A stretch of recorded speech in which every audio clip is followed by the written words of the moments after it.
Beautiful water, the beautiful dunes, and these incredible skyscrapers. We were like, okay, that's the place. That skyline in particular became the backdrop for one of our even crazier action set piece, the Lycan driving between 3 buildings. To be able to do it there was amazing. The whole idea behind this Lycan theft was that it had this one chip in it that they needed. And the car is being stored in the top of this enormous building. We were able to shoot that on stage and bring in 150 party members all dressed to the max in evening gowns and tuxedos. You have no idea what level this party's about to go to. Now let's figure out how to make this really interesting to the audience, because a car inside of a party usually it just goes in and goes out the other side. No one's ever seen this before. Time to unleash the beast. So we came up with, hey, he's gonna make a lap around this whole entire party sequence. And you're going, well, where are they gonna go? What the hell are they gonna do? Are they gonna drive in an elevator and go down the elevator? You've got a lot of people in evening gowns and tuxedos and they can't move really fast. And they're on a marble floor. They drop their drinks, now there's liquid on the floor. Ready, and action! Then I got word from James Wan, who said, hey, I want Jason Statham to come in here and start firing a machine gun at the car. And I want Jason to jump over the top of the car. I want the car to hit him. So when they come flying in here, Dom pitches the car sideways and hits Jason Statham's character, and he goes over the top of the car and to the ground and then gets back up and starts shooting.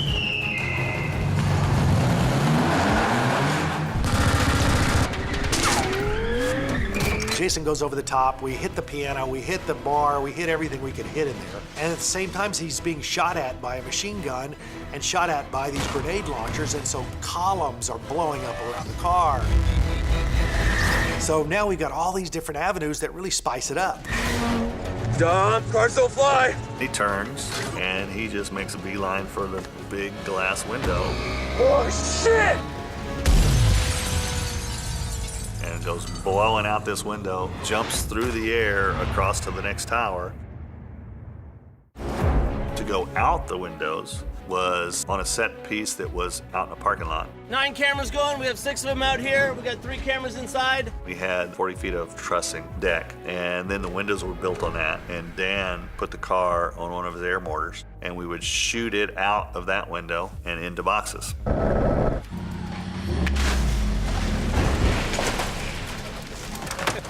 Survive! We would get the exit from one side and then get the entrance on another side. And we did it multiple times for different buildings that we're supposed to go into.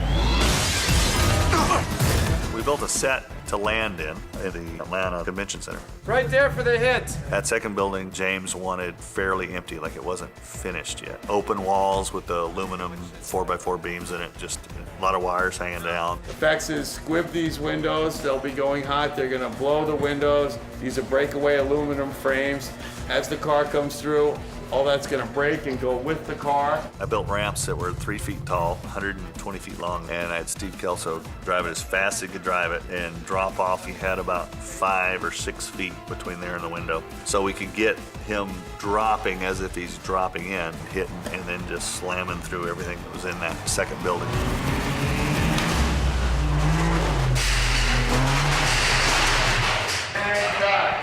Nice, all right. When we were able to use those towers, and we knew we could go farther, so we went from one building to the next to the next. And then we did another landing with a redressed interior, which now was art gallery. I say car, you guys snap around, and you will see the car jumping through, and then run right toward us. I've got real stunt people in there, all dressed up, you know, very nicely like they're art gallery exhibitors and they're patrons, and they've got to move pretty fast. Well, they can't see the car. It's on a countdown, and so I say, we're gonna say 3, 2, 1. Everybody has to be moving. You can't be thinking to move, you gotta be moving because the car's coming in really fast. So that was the tough part. 3, 2, 1,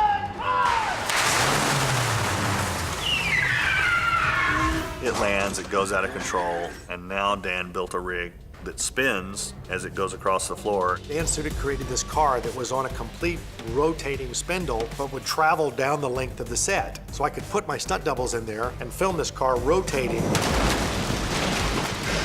as they're trying to bust the whole dash loose to get this circuit board out that contains the device that they want, and then they've got to dive out. Got it! Get out! This Lycan, very, very low to the ground, hard to get in and out of. So doing an action sequence and sitting way down inside the car and having to dive out of it is a whole different ballgame. We've got to get 2 stunt doubles out of a spinning car, and we want the car to jump out the window all in one shot. So we tested it. We took the doors off and said, let's see if you guys can jump out of a spinning car, and we found out that if you don't jump out as it's starting to spin, the back tail end hits you. You're rotating in there, you don't really know where you are. So the stunt guys had to look for some kind of pinpoint area out on the set, and they said, when I see this come around, I know I have to go out. We said, okay, and action. We spun the car, and they all dove out in the perfect angle. We went through the window, the car jumps out the other side. Then I got a message from James, and he said, oh, by the way, I want Vin's character to hang up on the edge. So I had to put that character on a cable and rotate the car in so that he could jump out of the car and not penetrate through the glass. Then they dropped the car 60 feet just to the ground for the impact of it going out the next window with our heroes out of it.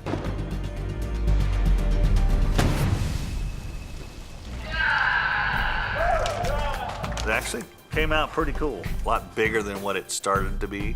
And that's the great part about Fast, is that you don't ever say no. You're always trying to give the audience more than what they saw than the last one.